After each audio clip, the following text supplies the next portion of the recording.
Bang. Shalom Kak. Abang gereja mana, Bang? GSC ya Kak? Duanya. Iya, Iya. kalau di sini gereja. Bisa bertanya, Bang? Bisa. Boleh, Kak. Kalau menurut gereja orang Abang, bagaimana konsep keselamatan, kenaikan dan kebangkitan? Kamu ada? Apa ya? Ya. Iya Kak, kalau menurut gereja kami konsep keselamatan, kita konsepnya dulu lah Kak. Kalau konsep keselamatan itu tentunya kita dapatkan dari iman dan kepercayaan diri kita sendiri kepada Yesus Kristus, bukan dari perbuatan kita atau kelakuan kita. Nah, kalau kita bilang kan kebangkitannya itu menandakan bahwasannya kita telah selamat dari dosa, dan telah selamat dari dosa ya Kak. Kalau kenaikannya itu menandakan bahwasannya Tuhan itu masih hidup dan bekerja melalui Roh Kudus dan mencurahkannya melalui orang-orang yang percaya kepadanya. Begitu. Kalau menurut Iya, Kak. Kalau menurut saya sih yang saya pahami selama di gereja di sini ya Kak, kalau mengenai konsep keselamatan Yesus itu seperti Yesus menyelamatkan gitu Kak. Yesus menyelamatkan setiap umat manusia yang benar-benar terjatuh dalam dosa gitu Kak. Sehingga apa yang manusia dapat dari dosa itu semua bisa dihapuskan karena konsep keselamatan daripada Yesus Kristus Kak. Sedangkan kebangkitan dan kenaikan tadi Kak, ibaratnya bahwasanya Yesus itu benar-benar Allah yang nyata dan Allah yang kekal Kak. Bahwasanya pada dasarnya Yesus memang mati tapi untuk menembus dosa manusia, tapi Yesus bangkit untuk dan Yesus juga tetap bangkit gitu Kak. Makasih ya, Bang. Oh itu aja? Iya Kak. Oke, Kak. makasih ya Kak. Jadi kalau ada jawaban yang salah, maaf lah Kak. Shalom, Kak. Kalau Kalau boleh tahu orang Abang gereja mana? kami dari gereja lengkap ya.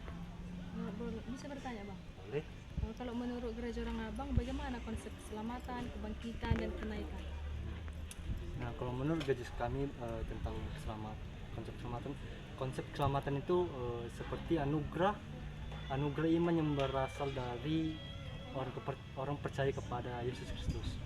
Terus kebangkitan itu adalah suatu tanda bahwa ada mukjizat atau keselamatan yang akan diberikan Tuhan dan kerjanya itu melalui Roh Kudus. Terus satu lagi kenaikannya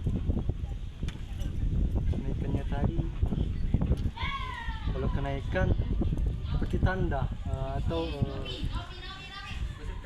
kerja Tuhan melalui Roh Kudus untuk menyelamatkan orang-orang yang manusia yang tersesat gitu. Kalau menurut Kakak? Kalau menurut saya sih Kak sama pendapat sama Abang. Karena bagaimana kita percaya kalau keselamatan itu bisa ada di dalam kehidupan kita. Nah, menurut dari gereja kami, kalau ada keselamatan itu harus percaya bahwa Tuhan Yesus itu ada di dalam kehidupan kita. Nah, begitu Kak. Makasih ya, Kak. Makasih ya, Bang. Apa itu cuma itu lagi? Kak, Shalom Kak. boleh nanya, Kak? Boleh Kak. Prodi apa, Kak? Prodi MP Kak. Kalau gerejanya? Di HKI Kak. Kak, boleh nanya, Kak? Bagaimana Kak konsep keselamatan, kenaikan dan kebangkitan menurut gereja orang Kakak? Kalau menurut kami kan Kak, karena kami kan juga beda lah kayak kami. Tapi kalau setahu kami kan Kak, di HKI itu memegang ajaran bahwa keselamatan adalah anugerah Allah semesta melalui Yesus Kristus. Anaknya, manusia tidak diselamatkan oleh usaha atas perbuatan, tapi menerima keselamatan melalui iman serta dapat diterapkan melalui sholat gracia, sholat fide dan sholat scriptura.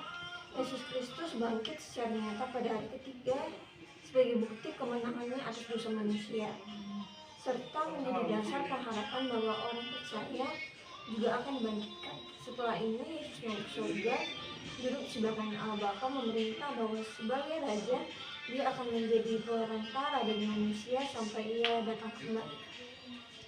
Kalau untuk Kakak? Sama juga Kak, sama sekali. Makasih ya, Kak. Oke Kak.